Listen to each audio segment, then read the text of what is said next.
95వ నామం కులయోగిన్యై నమః. కులయోగిని అంటే కుండలిని యోగదేవత స్వరూపిణి.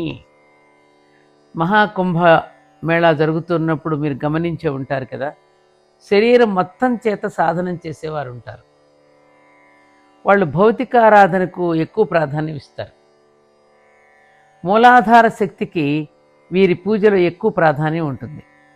ఈ మార్గం ద్వారా కూడా యోగాన్ని అంటే ముక్తిని సాధించిన వాళ్ళు ఉంటారు.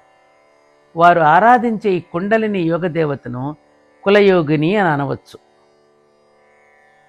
ఈ కుల శబ్దార్థములన్నింటితో సంబంధం గలది అని కూడా అనవచ్చు.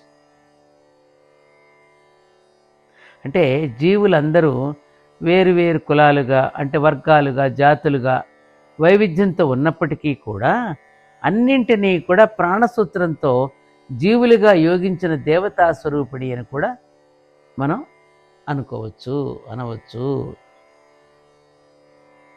కులామృతైక రసిక నామం దగ్గర నుండి, కులామృతైక రసిక అనే నామం దగ్గర నుండి ఈ కులయోగిని అనే నామం వరకు గల 6 నామాల్లో కూడా కౌలాచారులకు ప్రాధాన్యం వహించే యాగ పద్ధతికి సంబంధించిన నామాలు చెప్పబడ్డాయి.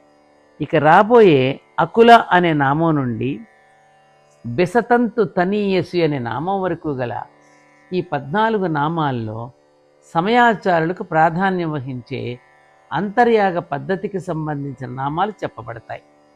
ముందు 3 నామాల్లో క్లుప్తంగా సమయాచార జ్ఞాన రూపానికి, అటుపైన 11 నామాలలో కుండలిని విశిష్ట రూపానికి సంబంధించిన విషయాలు చెప్పబడతాయి.